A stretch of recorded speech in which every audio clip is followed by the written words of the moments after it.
Bismillahirrahmanirrahim. Assalamualaikum warahmatullahi wabarakatuh. Kali ini saya ingin sharing dengan teman-teman tentang keutamaan dan keajaiban di dalam zikrullah ataupun zikir kepada Allah Subhanahu wa taala. Allah Subhanahu wa taala berfirman di dalam Al-Qur'an, A'udzubillahi minasyaitonirrajim. Bismillahirrahmanirrahim. Inna fi khalqis samawati wal ardi wa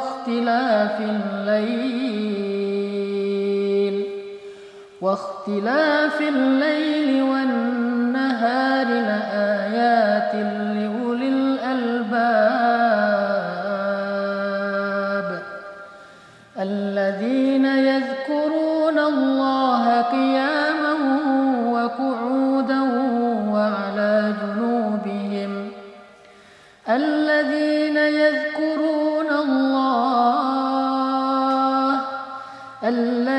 يذكرون الله قياما وقعودا وعلى جنوبهم.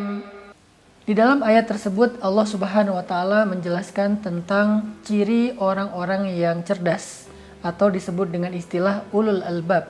Ulul albab itu artinya orang yang memiliki pikiran yang cerdas, perasaan yang peka, dan hati yang lembut. Sehingga Allah Subhanahu wa taala memberikan mereka gelar dengan nama ulul albab. Nah, apa ciri-ciri orang yang ulul albab ini? Orang yang peka, orang yang hatinya halus atau lembut, orang yang pikirannya cerdas ataupun brilian. Siapa mereka? Apa ciri-ciri mereka? Ternyata salah satu di antara ciri-ciri mereka adalah yadhkurunallah. Mereka selalu mengingat Allah. Selalu mengingat Allah yang Allah istilahkan dalam keadaan qiyaman wa qu'udan wa 'ala junubihim. Dalam keadaan mereka berdiri, dalam keadaan mereka duduk, dan dalam keadaan mereka berbaring. Ini adalah sebuah ilustrasi bahwa mereka mengingat Allah itu bukan hanya ketika sholat, tetapi mereka mengingat Allah dalam kehidupan mereka, apapun kondisi yang sedang mereka jalani. Mereka selalu mengingat Allah, dan itulah ciri orang yang cerdas. Nabi SAW mengatakan perumpamaan orang mukmin yang berzikir kepada Allah Subhanahu wa taala itu adalah seperti perumpamaan orang yang hidup.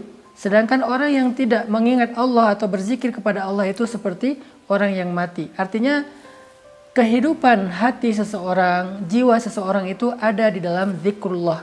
Sehingga bisa dikatakan hati yang tidak pernah berzikir, jiwa yang tidak pernah mengingat Allah, pikiran yang tidak pernah mengingat Allah, itu seperti jasad tanpa nyawa. Jasad tanpa nyawa maka disebut dengan mayit dan tidak berharga. Inilah diantara banyak sekali dalil-dalil tentang keutamaan zikir. Nah, bagaimana cara kita berzikir kepada Allah Subhanahu wa taala agar kita termasuk ulul albab, agar kita dianggap sebagai orang yang hidup, agar kita diumpamakan seperti syajaratun thayyibah, pohon yang berkah, agar kita diistilahkan dengan buah jeruk yang harum dan manis dan juga sehat. Bagaimana cara kita berzikir kepada Allah Subhanahu wa taala? Yang pertama adalah berzikir kepada Allah dengan lisan. Berzikir kepada Allah dengan lisan itu artinya kita selalu mengawali segala sesuatu dalam kehidupan kita dengan menyebut nama Allah. Itu zikir lisan kita yang paling gampang. Minimal kita bilang bismillah. Dalam aktivitas apapun, selama aktivitas itu adalah sesuatu yang baik dan sesuatu yang mubah, maka kita awali dengan bismillah. Bahkan sesuatu yang mubah itu artinya tidak berpahala, tidak berdosa. Kayak kita lagi olahraga, kita lagi makan, kita lagi tidur, itu kan pekerjaan-pekerjaan atau aktivitas yang tidak berpahala tapi juga tidak berdosa. Ketika kita melakukannya dengan menyebut nama Allah di awal, maka semua itu bernilai ibadah di sisi Allah Subhanahu wa taala.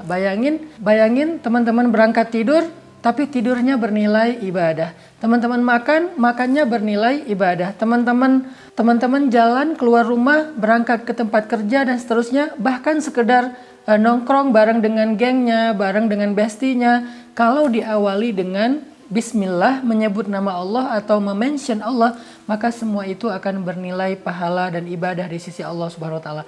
Itulah kenapa zikir adalah sesuatu yang sangat berharga. Dan zikir itu nggak terlalu sulit sebetulnya. Kalau kita memahami betapa banyak zikir-zikir yang ringan, tetapi bernilai kebaikan yang sangat besar di sisi Allah Subhanahu wa Ta'ala.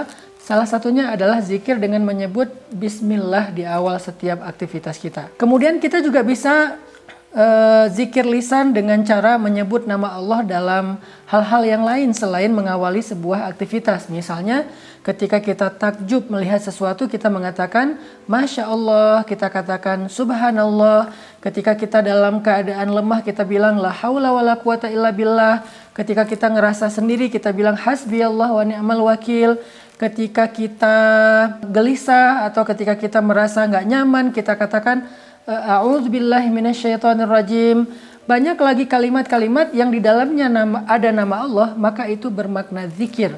Dan kata Nabi, segala sesuatu yang di dalamnya ada nama Allah, maka Allah akan berikan keberkahan dan kebaikan. Ini adalah contoh-contoh dari zikir lisan. Nanti ada lagi zikir lisan yang ringan tetapi besar sekali pahalanya di sisi Allah. Kata Nabi, kalimatan khafifatan alal lisan, saqilatan fil mizan, habibatan ilar rahman. Ada dua kalimat yang diucapkan dengan lisan itu ringan banget, tetapi dia sangat berat timbangan kebaikan atau pahalanya di sisi Allah, dan juga sangat dicintai Allah kalimat ini. Apa dia? Subhanallahi wa bihamdih, subhanallahil azim. Jadi teman-teman, sehari sekali aja subhanallahi wa bihamdih, subhanallahil azim itu udah luar biasa, bisa memberatkan timbangan kebaikan kita dalam satu hari itu loh. Apalagi kalau teman-teman bisa mengatakannya lebih dari sekali. Teman-teman juga bisa zikir lisan setelah sholat, la ilaha illallah, kemudian subhanallah, alhamdulillah, Allahu akbar 33 kali, dibiasain after sholat. Ini semuanya adalah bentuk zikrullah yang bernilai kebaikannya luar biasa, dan juga bukan sekedar pahala kebaikan di akhirat, tetapi juga berbentuk keberkahan dan kebaikan dalam kehidupan kita di dunia. Yang kedua, setelah kita berzikir dengan lisan, ada juga varian zikir hati atau zikir qalbu. Gimana sih zikir hati ini? Allah Subhanahu wa Ta'ala berfirman, Alladzina idza dzukirallah wajilat qulubuhum. Orang yang kalau ingat Allah, hati mereka jadi bergetar. Nah, ini hatinya yang bergetar, gimana cara kita berzikir dengan hati sampai hati kita bergetar? Zikir hati itu bukan sekedar kita ngucapin nama Allah, tetapi tiba-tiba kita ingat, oh kan ada Allah, oh kan saya udah ngelibatin Allah, ya udah deh serahin aja sama Allah. Nah, ketika kita ingat dengan pikiran kita, lalu ingatan itu kita masukkan ke dalam hati dalam bentuk belief, dalam bentuk yakin, dalam bentuk percaya, maka itu artinya kita sedang zikrullah dengan hati. Jadi bukan diucapin doang, tapi ingat gitu. Jadi hati itu connect dengan pikiran dan ingatan kita. Misalnya kita lagi berharap sesuatu, tetapi khawatir bisa nggak saya mendapatkan itu. Tiba-tiba ingat nih, tapi kan Allah Maha Kuasa. Ya udah deh, saya percaya aja sama Allah, selama itu baik pasti Allah akan berikan untuk saya. Itu namanya zikir hati.